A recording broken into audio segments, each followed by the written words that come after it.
जय श्री राम दोस्तों, आज 18 अगस्त संडे के दिन आप सभी का फिट गुलिया ब्लॉक में हार्दिक स्वागत है। और हमारी 4.5 किलोमीटर की जॉगिंग कंप्लीट होगी है और जो बाकी एक्सरसाइज है आपके साथ करते हैं, तो आप हमारे साथ बने रहिए। देखो बहुत बढ़िया सर, गुलिया की सेवा में लगे हुए हैं। लालू अपना बहुत बढ़िया सर। जय सिया राम राणा जी। जय सिया राम, जय सिया राम, जय सिया राम। कैसे हो प्रवीण जी? बहुत बढ़िया सर। तीनों हैं आज। कल 1.5 किलो दूध था, कल तो तीनों छक गए। आखिर में तो छोड़ दिया इन्होंने, और आज तीनों हैं। हमारे लिए खुशी की बात है। बहुत बढ़िया बच्चों।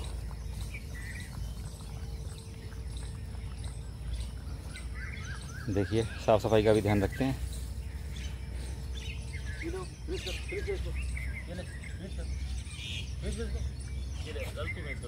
छोड़ दिया क्या? ओ तेरी, इस बात का भी ध्यान रखते हैं ये।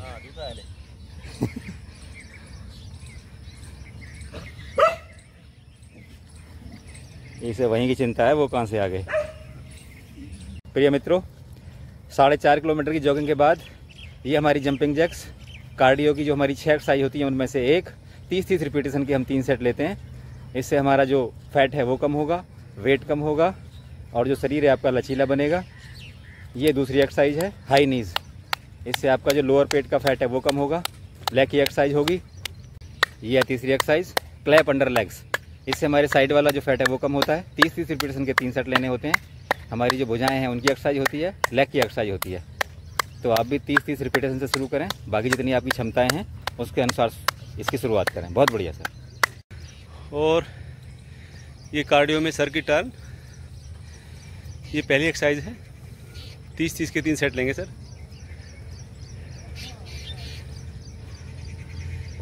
और ये दूसरी एक्सरसाइज, ये भी सर जो है सेम रिपीट करेंगे।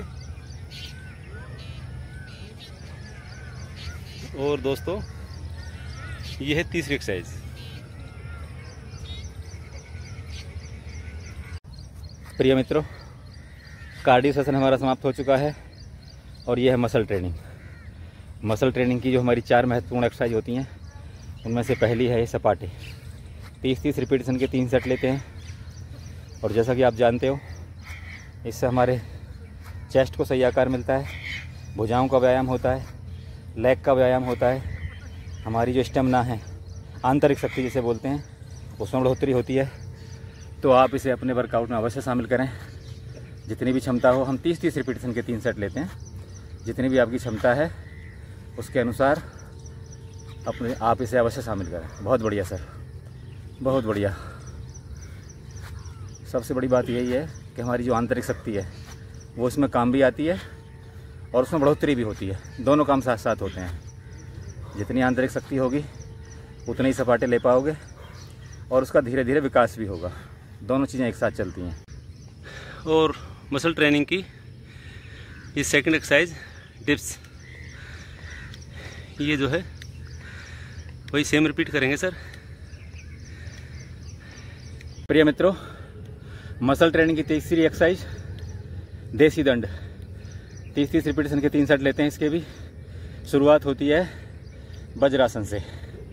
उसके बाद आप आओगे चतुरंग दंडासन में, ये वाली पोजीशन। उसके बाद आओगे आप भुजंगासन में और आखिरी पोजीशन है इसकी पर्वतासन। इसके बाद आप जितनी आपकी क्षमता है उसके बाद अपनी क्षमता अनुसार इसको आप लेंगे। हम 30-30 रिपीटेशन के 3 सेट लेते हैं और चेस्ट को सही आकार मिलता है, भुजाओं की एक्सरसाइज होती है। जो हमारा बैक है उसका फैट कम होता है, स्टेमिना बढ़ता है। फुल बॉडी वर्कआउट इसे कहा जाता है। तो इसे आप अपने डेली वर्कआउट में अवश्य शामिल करें। शुरू में जितनी भी क्षमता है आपकी उसके अनुसार शुरुआत करें। जैसे जैसे शरीर की क्षमता, ताकत और शक्ति बढ़ती जाएगी वैसे वैसे इनकी संख्या स्वतः ही बढ़ती जाएगी। बहुत बढ़िया। देखिए फिर से आपको वज्रासन में आके इन्हें समाप्त करना है। और ये है मसल ट्रेनिंग की 4th एक्सरसाइज स्क्वैट। हमारी लेग्स और थाई के लिए बहुत ही बढ़िया एक्सरसाइज है। तो आप लोग भी इसे अपने वर्कआउट में शामिल करें। और मित्रों, हमारी 4.5 किलोमीटर की जॉगिंग, उसके बाद में कार्डियो, फिर मसल ट्रेनिंग, और अब ये है बेली फैट की एक्सरसाइज। सर जो है 4 एक्सरसाइज करेंगे और इसके बाद करेंगे हम प्राणायाम। तो ये सर की पहली एक्सरसाइज है, बहुत बढ़िया। और ये है सेकंड एक्सरसाइज, ये भी 30-30 के 3 सेट लेने हैं।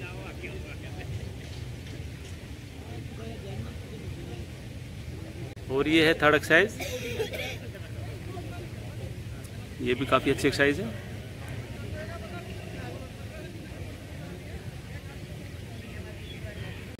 और ये है लास्ट एक्सरसाइज, ये भी काफ़ी इफ़ेक्टिव है। तो आप भी इसे अपने वर्कआउट में शामिल करें। प्रिय मित्रों, ये हमारा प्राणायाम सेशन, जिसमें पहला प्राणायाम कपालभाति। सीधे बैठना है, रीढ़ ऋजु एकदम सीधी, 3 गहरी सांस और ध्यान पूरा अंदर की तरफ। और पूरे प्राणायाम के दौरान पूरा ध्यान आती जाती श्वासों पर।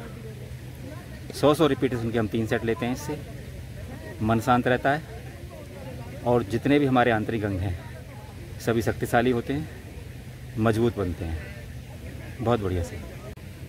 ये है अनुलोम विलोम, इसके भी 30-30 रिपीटेशन के 3 सेट लेते हैं। आपको ध्यान ये रखना है कि एक नासिका से जितने समय में आप श्वास अंदर लोगे, उतने ही समय में दूसरी नासिका से वह श्वास आपको मुक्त करना है। इससे आपका हृदय मजबूत होगा, आपके जो फेफड़े हैं वो मजबूत होंगे। और ध्यान, क्योंकि हमारा प्राणायाम के दौरान अंदर की तरफ होता है, तो हम अपने इष्ट देव ईश्वर के नज़दीक होते हैं। प्राणायाम का 2 तरह से हमें फ़ायदा मिलता है, आंतरिक अंग और मन, इनको तो लाभ मिलता ही है। और हम पूरे प्राणायाम के दौरान अपने आप को ईश्वर के नज़दीक महसूस करते हैं। ये सबसे बड़ा फ़ायदा है। बहुत बढ़िया सर। ये है ओम का जाप, इसमें भी आपको सीधे बैठना है, एकदम 3 गहरी सांस लेनी है। अपने इष्ट देव को मस्तिष्क में याद करना है और मन एकदम शांत, पूरा ध्यान आती जाती श्वासों पर। और ओम के स्वर में आपको ये ध्यान रखना है कि यदि आपका बीपी हाई रहता है तो ओम के स्वर को मंद रखेंगे। बीपी आपका लो रहता है, ओम के स्वर को थोड़ा तीव्र रखेंगे। यदि आप स्वस्थ हैं तो थोड़ा तीव्र ही रखेंगे उसे। तो मिनिमम 3 बार, और मैक्सिमम आप जितना चाहें उतना कर सकते हैं। जितना ज़्यादा करेंगे ओम का जाप, उतना ही आपको लाभ मिलने वाला है, क्योंकि ये हमारे संपूर्ण ब्रह्मांड की बेसिक ध्वनि है। बहुत बढ़िया सर।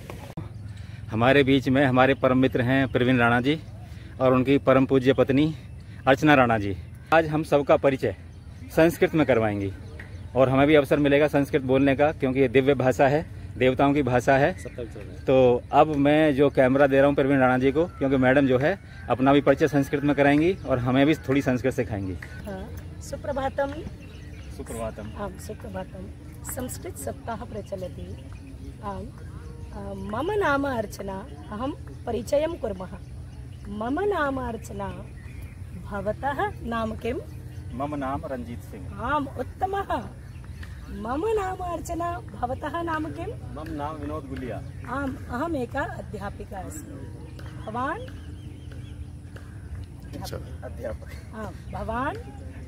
मैं ऐसा ही हूँ बस। धन्यवादः। इसमें प्रिय मित्रों, मैडम ने हमें जानकारी दी कि ये संस्कृत सप्ताह चल रहा है और ये जो हमारा रक्षाबंधन है कल, इसको हम संस्कृत दिवस के रूप में मनाते हैं। तो संस्कृत सप्ताह में जो मैडम ने अपने, देखिए विद्यालय में जो जानकारी दी वो तो दी ही, हम थोड़ा जानना चाहते हैं कि संस्कृत में हमें बोल के बताएं थोड़ा सा, क्योंकि हम पे नहीं आती। नमस्कारः, मम नाम अर्चना। अहम एका अध्यापिका अस्मि। इदानीं संस्कृत सप्ताह संपूर्ण विश्वे भारते प्रचलति।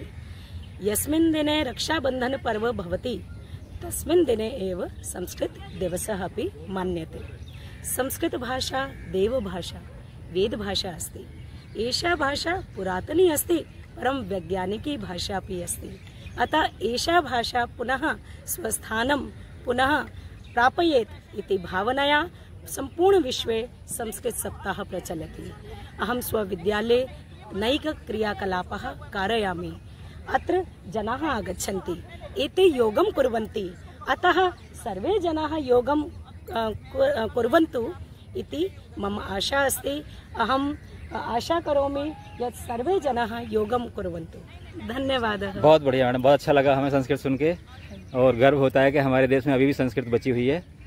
बहुत बहुत धन्यवाद आपका।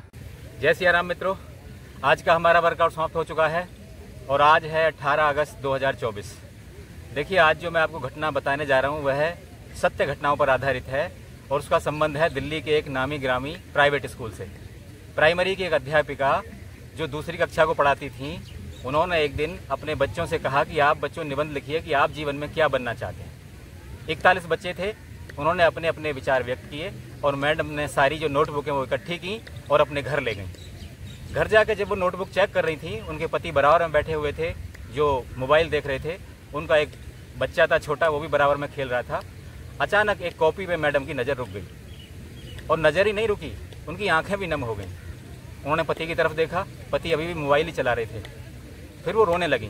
जैसे ही रोने लगी, पति का ध्यान गया और पति ने कहा, भाई क्या हुआ? तब उन्होंने कहा, मैंने कल एक निबंध दिया था बच्चों को लिखने के लिए, दूसरी क्लास के बच्चे थे, कि आप जीवन में क्या बनना चाहते हैं। इस कॉपी में जो बच्चे ने लिखा है उसने मुझे अंदर तक हिला दिया और मुझे लगता है वो मेरी समस्या नहीं है, वो बड़ी भयंकर समस्या है। वो कहते, भाई लिखा क्या है ऐसा, जरा दिखाओ तो क्या लिखा है उसने। तो उसने कहा कि मैंने ये निबंध दिया था कि आप जीवन में क्या बनना चाहते हो। तो इस बच्चे ने लिखा है कि हे ईश्वर, मुझे मोबाइल बना दो, मैं मोबाइल बनना चाहता हूँ। या तो मोबाइल को समाप्त कर दीजिए या मुझे मोबाइल बना दीजिए। मेरी माँ, मेरे पिता, मेरे दादा दादी सभी मोबाइल से प्यार करते हैं, मेरी तरफ कोई देखता ही नहीं, मेरी तरफ कोई ध्यान ही नहीं देता। तो या तो मोबाइल को समाप्त कर दो या मुझे मोबाइल बना दो। पति बोला, भाई कौन बच्चा है जो इतनी कम उम्र में इतनी गहरी बात कह रहा है? कह रहा है ये अपना ही गोलू है जो खेल रहा है बराबर में। देखिए, ये सच में एक गंभीर समस्या है। हम ये नहीं कह रहे मोबाइल से दूर हो जाइए, मोबाइल के बगैर आज काम नहीं चलेगा। ज़रूरत है समय प्रबंधन की। अपने मोबाइल को और अपने परिवार को हम उतना समय दे सकें कि एक बच्चा मशीन बनने की जिद ना करे आज के समय में। और देखिए, मोबाइल किस लिए आया था? कि हम अपने फ्रेंड से, रिलेटिव से, सोसाइटी से कनेक्ट हो सकें। लेकिन मोबाइल आज हमें डिस्कनेक्ट कर रहा है। तो यदि एक मशीन हमें आज डिस्कनेक्ट कर रही है तो आज सोचने की ज़रूरत है। यह एक सामाजिक समस्या है। आप हमारे साथ बने रहिए, अपने स्वास्थ्य का ध्यान रखिए। धन्यवाद।